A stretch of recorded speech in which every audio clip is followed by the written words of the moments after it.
Hello everyone and welcome to my week 11 video. And this week I want to talk with you about the elements of drama and the paper 3 assignment sheet, two very important documents. So let's begin with the elements of drama because I think it will lay the groundwork so that you understand the paper assignment a little bit better. To follow along with me, go to Content up at the top of our course page and then to Course Documents on the left-hand sidebar and look for the elements of drama. You'll have to hit Load More down at the bottom of the page to access this one. So we know that drama is a story told through action and dialogue by actors who impersonate characters. And the conventions of drama, though, require what Coleridge once called a willing suspension of disbelief. So you and I have to sort of suspend our disbelief and imagine that those actors up on that stage or up on that screen in the movie theater really are those characters coming to life before our eyes. And the conventions of drama also require our acceptance, therefore, of other ideas. So we have to accept the fact of impersonation or representation, that obviously these actors are impersonating someone else. They may be very different in real life from the character they're playing on the stage or on the screen. The stage has to be regarded as the actual scene or setting. And if you're watching a really good play, if any of you ever had the privilege of seeing a Broadway play, for example, it doesn't take long for your mind to just really imagine that stage as being a real setting. We have to accept the conventions of asides, and this term will come back to haunt you on that exam on literary terms. So these are lines spoken by an actor on the stage that are intended to be heard by the audience, but not by the other actors on the stage. So think of it sort of like, imagine that I'm an actor and I'm on the stage with these other characters, and all of a sudden I turn to you, the audience, and I say, hey, I'm really the one who did it in this murder mystery. I'm the one who did it, but don't tell them. That would be asides, right? So think of, I'm sort of pulling you aside as the audience and I'm telling you something, but they don't hear it. They're just sort of off in la la land and the other actors on the stage don't know. That's asides. We also have to accept the convention of what's called soliloquies. And that's an actor talking when alone on the stage or on the screen. So I don't know if you ever talk to yourself. I've been known to talk to myself. My dad used to say, well, Shug, that's what he called me. As long as you talk to yourself, but don't answer yourself, you're okay. When you start answering yourself, then we've got a problem. So I don't believe I'm answering myself, but one thing that I have noticed that I do, I talk to myself a lot when I'm driving. And I call myself we. I'll be like, we really need to grade those papers when we get home. And then I'm like, wait, why did I just call myself we? What am I doing? So I don't know what that says about me, but that's pretty weird. So asides and soliloquies, think solitude, person alone, talking to himself. Those ideas will come back to haunt you. The other conventions we have to accept would be the fact that ordinary people might be speaking in highly elevated poetic language. So if you ever saw a Shakespearean play, you would know that that was true. And that actors on the stage always speak more loudly than is natural because they learn to project their voices so that everyone in the room can hear them. My daughter was a child actor in Los Angeles. We lived there for 10 years. And before she became an actor on the screen, on TV and film in LA, she did on stage work. She was a stage actress. And so she was taught, very early on to project her voice. And when she got to LA, she was told, no, Marissa, you don't need to do that anymore. Now you can just speak normally because this is film or this is television. So you don't have to do that anymore. Another convention of drama that we have to accept is the possibility of what's called in medias res, and that's a Latin term that literally translates as into the middle of affairs. So that refers to a technique in which a story begins after the action has kind of already started, And so the explanation of things like plot and the characters and their roles, the importance of the setting, and so on, are left to be revealed via a flashback or through a character's thoughts or dialogue, or a sort of reverse chronology in which the story is told backwards. So if you think back, you've probably seen a television show or a film that began in this way within Medias Res, where it starts out right in the middle of something and you as the viewer don't know yet how all the dots connect. You're not really sure who's what, who's doing what, and why, and so that's what that term is all about, and that will come back and haunt you on that exam. The conventions of drama require a balance between our empathy for the characters and our aesthetic distance. So remember, we're viewing art, not life, although we sure can learn a lot about life through art. And also that we remember the fact that the reading of dramatic literature, so the reading of a play, is usually a poor alternative to actually watching it on the stage or to watching a film on the screen. Because remember, plays are written with stage directions and all of that, so they're not quite as good a read maybe as a novel or a short story or a poem would be. They're written to be performed live or to be performed on screen. And so when we see them, then that's really giving us so much more. Remember too, and I'll just sort of throw this in, that every television show you ever watched that you loved and every movie that you ever saw that you loved began with writing, my friends. There was someone who wrote that screenplay. There was someone who wrote that novel that was turned into a movie or a television program or whatever it might be. So just as we looked at the elements of fiction and poetry, now we're looking at the elements of drama, and you'll see that many of them are the same across the board. So we've got plot, first of all, what literally is happening in the play or the film. So things to ask yourself about plot. Does the play follow that traditional structure, or is it an example of in medias res? What is the function of each act and scene? How are they related to each other? So often scenes kind of build on each other. And the purpose of one scene might be to reveal a bit of information or to introduce a new character, etc. What is the essential problem or conflict? So remember, all good writing has a conflict. That's why I like The Young and the Restless. Where's the climax or the turning point in the play? So that peak of our highest interest as viewers. And does the resolution seem appropriate and satisfactory at the end? There may not be a real resolution, and then there may be. Compare the end of the play back with the beginning. What changes have happened? That tells you a lot about theme. And in what ways does that opening act serve the important purpose of exposition? So telling us what already took place, and how is that background information conveyed? What important things might have already happened? Or it may be an example of in medias res where we don't get information just yet at the very beginning. Does the play contain subplots? And most of them do. What is their relationship to the main plot? And then the next element is character. So ask yourself, who's the protagonist? And remember, that's the character through whose eyes we're seeing things unfold, or maybe the one with whom we relate the most strongly.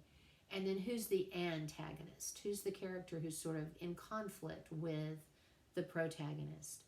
What is the function of the other major characters in the play and the function of the minor characters? So you might have a character whose function is sort of comic relief, bringing a little bit of comedy into the scene. Or you might have a BFF in all the Hallmark movies, and my husband loves Hallmark movies. He would die if he knew I was telling you this, but he watches them all the time. But anyway, you always have your BFF of the main character, right? And that person's job is just to sort of tell us all about the main character and support the main character. What methods are used to establish and reveal character, and are the actions of the characters properly motivated, consistent, and plausible? Do they seem like they really make sense? And every now and then you'll see, like a television series where all of a sudden the character does something that doesn't make sense with what you already know about that character, or the plot takes this crazy turn that just isn't even plausible, and you're like, what? I think about that series that came on some years ago called Lost. I was really into it for a long time. I never missed it until that episode aired where the invisible force was coming through the trees, and I was like, no, sorry guys, I'm done. This is not plausible. I cannot watch you anymore. And I never watched Lost again. It was sad. The third element is dialogue. So how does the dialogue of the characters differ, and how do those differences aid us in characterization? So you might have a character who speaks, sort of in a very elevated way. You might have one that talks like she come from East Ridge. What does that tell us sort of about who those people are? And what stylistic devices are contributing to dialogue? So there may be a sort of a poetic rhythm and sound, when you're listening to that character talk. There may be repetition. So in the film we're all watching together in this unit, Amistad, there's one important scene in the courtroom where you'll hear Cinque, the main character, repeat a phrase, sort of like a command, a statement that's really important. So when you hear something being repeated, you know that the playwright, the author, the director, they want us to really focus on that. There may be puns or wordplay happening. There may be techniques like comparison, allusion, imagery, irony, symbolism, just like in other kinds of writing. Think about the setting. What is the place, time, and place? To what extent does the setting aid us in characterization, establish and sustain the atmosphere, and influence the plot and the main theme? And then, of course, the theme, which is what we're always all about, most of all. What is the play's main theme? There may be several themes happening. How is the theme being revealed and presented? Is it just stated outright, or is it just implied? And then what's the universal value or significance of that play's theme? How does it relate to most people? Other things that you might consider when you're evaluating drama is the title. So again, remember, the title is the first way that a writer has to communicate anything to you or to me. And the title of the play or the film is going to focus our minds on a particular subject. It also may have connotative meanings, associations that we make with it. So what clue is it giving us about the main theme or the main ideas? To what extent is the playwright, notice that word, Playwright, that's what we call someone who writes plays. Not a playwright, Write, but Wright. So if you use that word, be sure you spell it correctly in your paper. To what extent does the playwright make use of conventions like asides, soliloquies, a chorus? Here's one that's going to come back and haunt you on that exam on literary terms. So when we think of a chorus, we think of a group of singers, but in drama, it's actually a group of actors who are functioning as a unit. And it was a common feature of Greek tragedy. So the members of the chorus share a common identity, and in some plays, the chorus is directly involved in the action, but in others, they're sort of sitting off on the side of the stage. They're restricted to just observing the action and maybe commenting on it from time to time. So that's a chorus in drama. And then the three unities, and that will also be on the exam on literary terms. The three unities of time, place, and action. What functions do these conventions serve in this play or film? So if you look at the footnotes, it explains the classical unities, also called the three unities, and they're rules for drama that derived actually from a misreading of Aristotle's famous work, Poetics. In their neoclassical form, here they are. So the unity of action says a play should have one main action that it follows with no or few subplots. Well, that's a misreading of what Aristotle said. We know that most good plays have subplots. They have other things going on in addition to the main plot that's happening. The unity of place, the misreading said a play should cover a single physical space, just one, and it should not attempt to compress geography, nor should the stage represent more than one place. Well, again, if you've ever attended a Broadway play, or any play really almost, you know that generally the settings will change on the stage. And then the unity of time, the misreading there said that the action in a play should take place over no more than 24 hours. Well, of course, there are many great plays that jump around in time and may, show 10 years in the making there in one play. So what happened here is that French scholars read and misinterpreted Aristotle's Poetics, and it led to all of this arguing between playwrights, those who wanted to creatively defy what they thought were the conventions set forth by Aristotle, and then those who wanted to adhere to them. So it's kind of interesting the way that all came down. You also want to be able to identify the major physical actions happening in the play and explain their significance. And remember, we're thinking when we're watching a play or a film about auditory visual elements, because we're seeing it and we're hearing it too. And then finally, what help do the stage directions provide? So if we had a screenplay, and sadly we don't have an actual screenplay that we're able to obtain for Amistad, rather we have a novel that was taken from the screenplay. But if you ever saw an actual screenplay, you would see that it has stage directions. So this character enters from stage left, looking very distressed, that kind of thing. All right, so that's the elements of drama. There's another document that we'll go over a little bit later in a later video about analyzing film that will also be helpful to you in the writing of paper 3. So now if you'll go with me to that paper 3 assignment sheet, again, go to content, and then in the left-hand sidebar, look for major paper assignments and related materials, and then look for paper 3 assignment sheet. All right, so for this third and final paper, you will write a 3 to 4 page analysis of the film version of Amistad. So we're analyzing, we're breaking it down to understand it. And note that you certainly can quote also from Alex Pate's novel based on the screenplay of Amistad. And note that Pate's first name is actually spelled A-L-E-X-S. It is a very unusual spelling, and your autocorrect feature will probably change it to the more common spelling of either Alex or Alexis, A-L-E-X-I-S, but it's actually A-L-E-X-S. So if you use Pate and you use that first name to introduce Pate initially in your intro, be sure you spell that first name correctly. So there are 3 different options you could choose from as you are writing this paper. And the first one is to analyze a character or characters from the film and or the novel. And of course, they're all the same characters. So it's just like paper 1 when we were writing a character analysis in fiction. You're going to consider the character's own words and actions, other characters' responses to him or her, so what other characters say about him or her, how they respond, and the character's physical appearance, right? All of those things.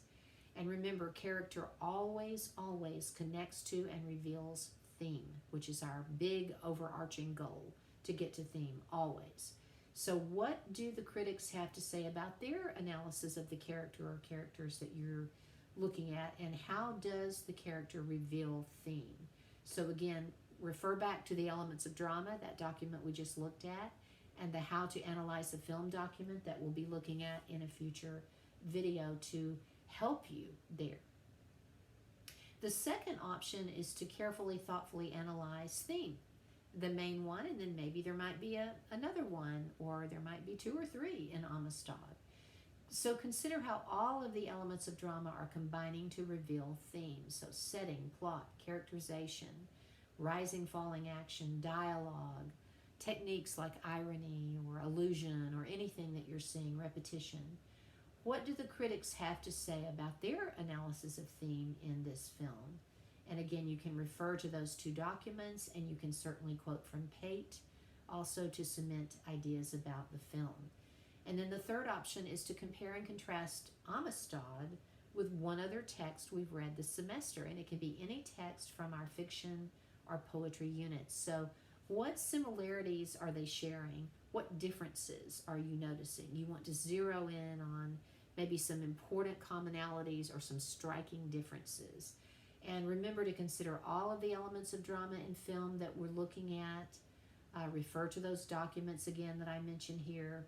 Think about what the critics have to say about their analysis of the film and the other text that you're looking at. And again, you can also quote from Pate to express or underscore ideas about Amistad. So here are the important dates. Monday, the 19th of April, is our idea workshop day for paper 3, our very last one of the semester. So you'll go to the assignments tab, you'll look for idea worksheet for paper 3, and you'll follow the instructions there.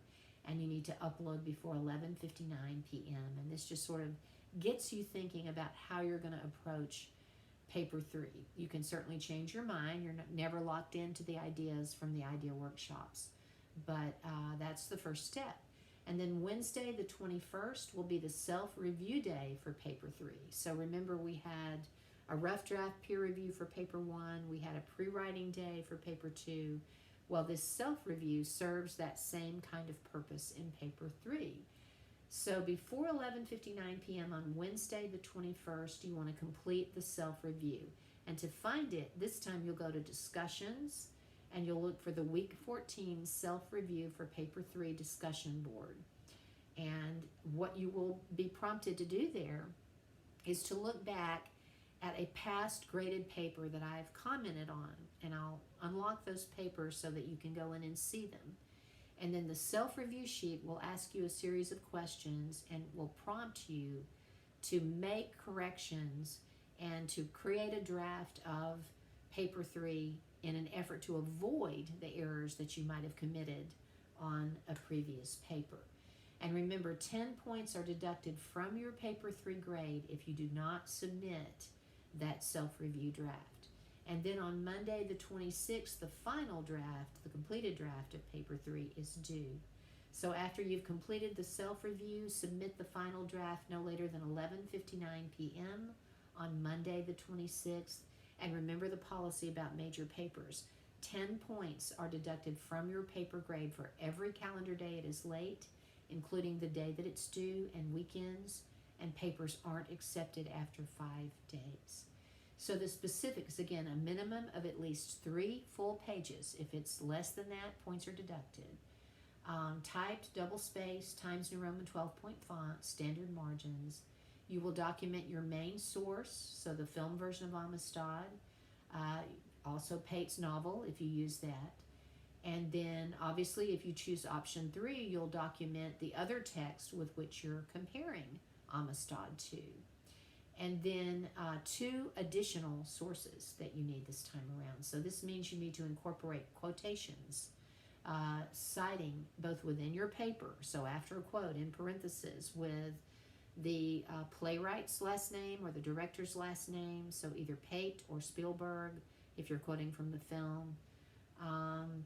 And if you have secondary sources, quotes from those, you have to have 2 secondary sources, quotes from those with your citations.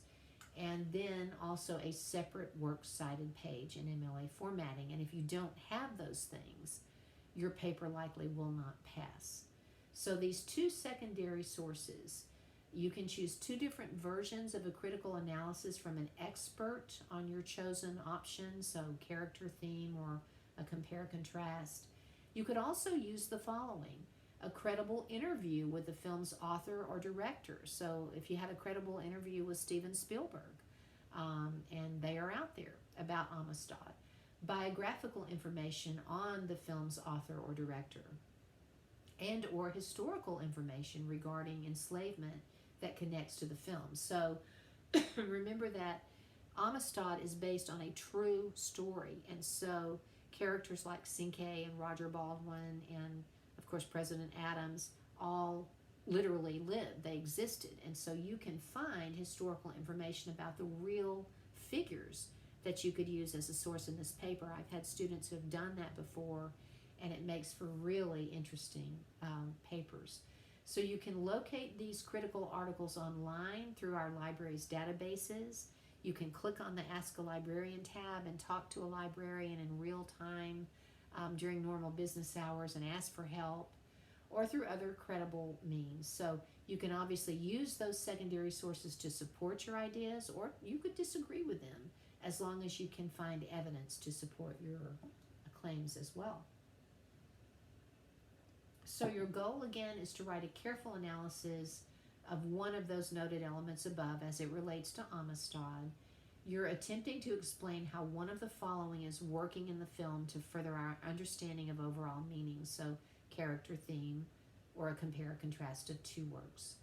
And you should choose from the following as your two secondary sources: critical evaluations from a literary and film drama critic, credible interviews with the film's authors, directors, or actors, I should add that, biographical information on the film's authors, directors, and or historical information that connects to the film. So think about all the techniques that the writer-director has used, and again, look at those documents for assistance. To create a successful paper, here are the questions you should be thinking about as you're writing. So, have I selected one of those three options listed above, and in addition to that, do I have two other sources? Have I written a compelling thesis? So, my thesis needs to say something more meaningful than the film Amistad has two main themes. Tell me what they are, right? Have I checked my topic sentences, so the very first sentence of each paragraph, to make sure I'm making points of analysis rather than just summarizing what's happening in the film? This is an analysis. You're not just telling me what happened. I know what happened, right? Does my intro have a hook? So am I starting off with a line or two that makes my reader want to keep reading? And have I included the following information in that very first introductory paragraph? The title of the work, and remember, film titles and book titles are always italicized. The full name of the playwright or the director or author, the reason the film has meaning, why does it matter to us, and my thesis, which needs to come at the very end of my introductory paragraph. We just discussed number 5. Number 6, have I remembered to refer to the playwright and or author-director by last name only after I've introduced him or her fully in my intro? So when I first introduced director Steven Spielberg, I'm going to call him by his full name. But after that, it's just Spielberg. It's not Steven or Steve or my buddy Stevie or Mr. Spielberg. It's Spielberg. That's what makes me a college writer. Have I used literary present tense? And we've talked about this before with papers 1 and 2. So, for example, Amistad continues, not continued, to explore. And CK struggles, not struggled. So I use literary present when I'm talking about, the characters and the plot and all of that. Have I used formal academic language? I'm now an academic writer and I have to act like it. Do I have correct in-text citations in MLA formatting? So in parentheses, if I'm quoting from the film, I'll have Spielberg. I won't have a page number because I don't have page numbers, it's a film. If I'm quoting from the novel, in parentheses after the quote, I'll have Pate and the page number in parentheses, period. No comma between the last name and the page number in MLA.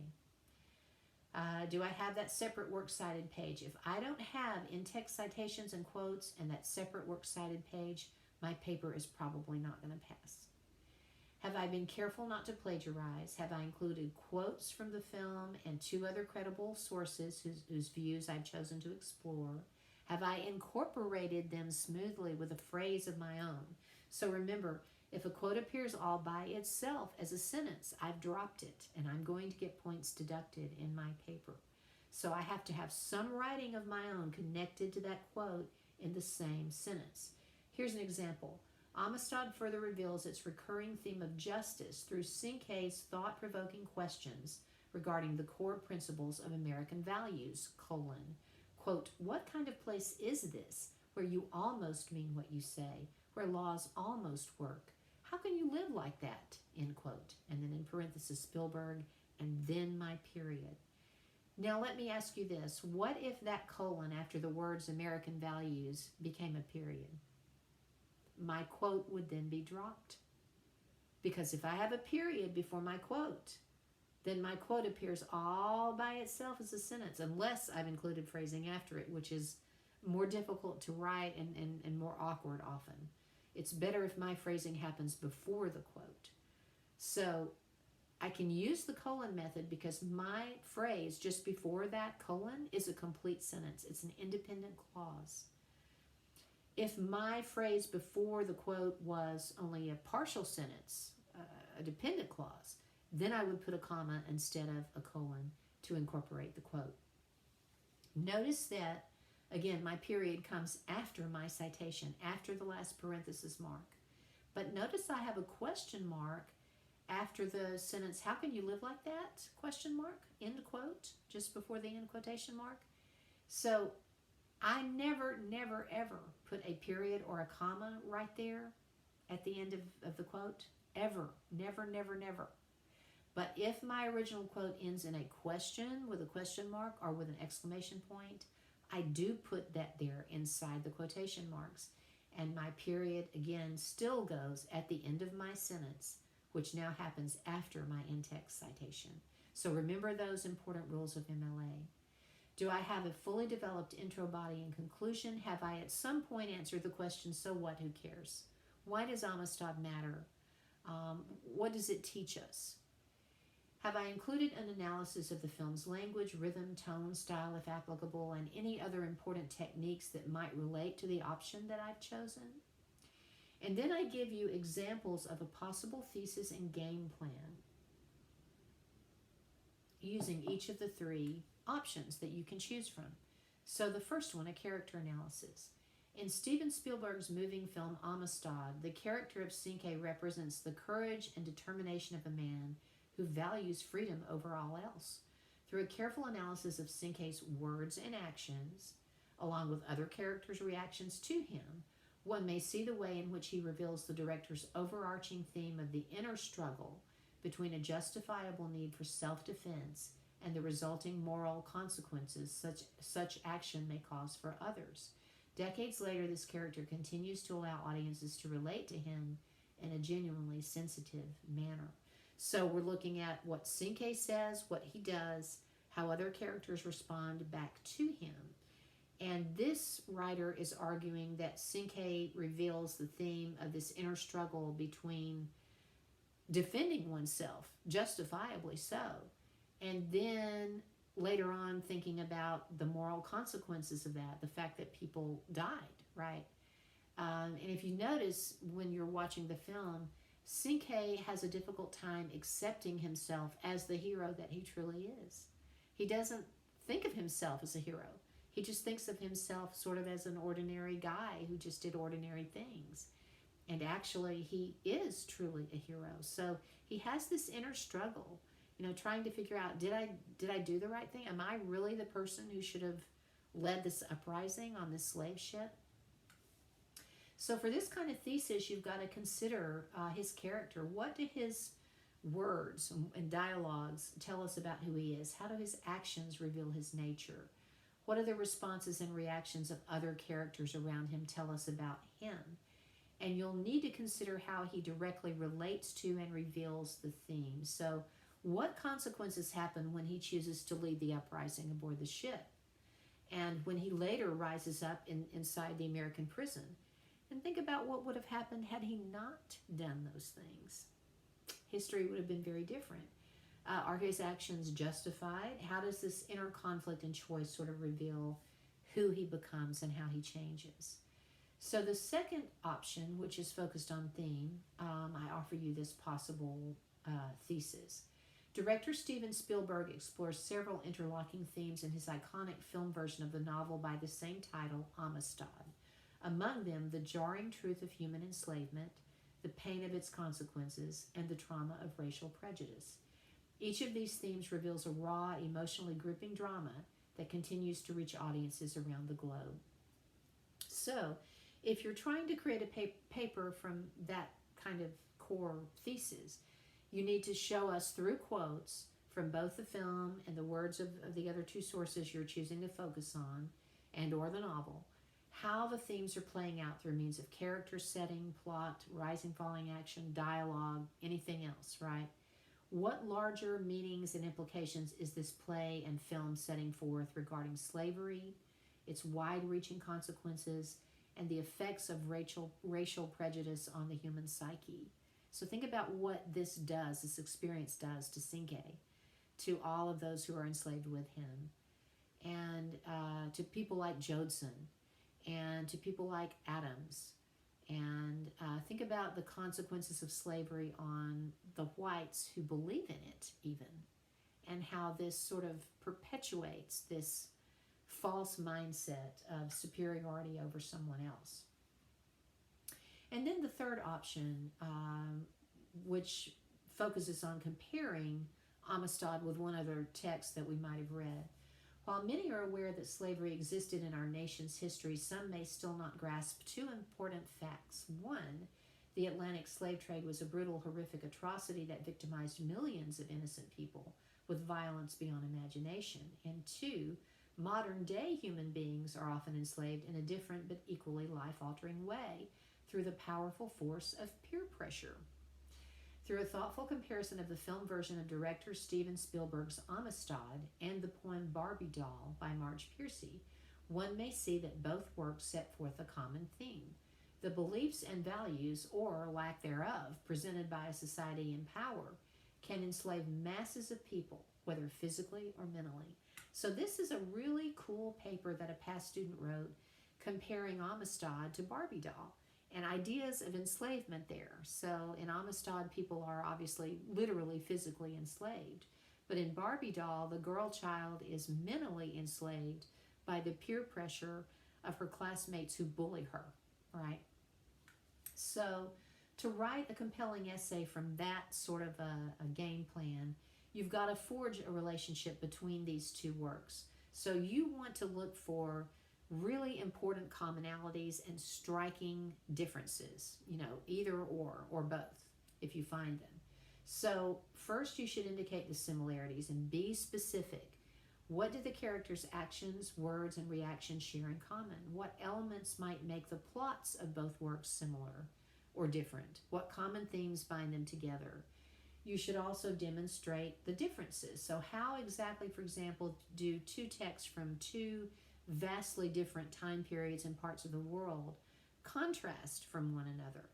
And finally, give your readers the bottom takeaway. So how does the common theme that a society's values and beliefs, or the lack thereof, so for example, a society who is founded on slavery, or one who's promoting peer pressure ideas, how does that enslave large groups of people or individuals, whether physically or mentally, and how is that manifesting in both of these works? So that's paper 3 in a nutshell, and you see there at the bottom a little blurb about the Tennessee Board of Regents student learning outcomes that are to be evaluated in this paper, and if you want to read more about that, there's a more detailed sheet on it in this same section of our course page. Thanks for your patience, and I will see you next time around.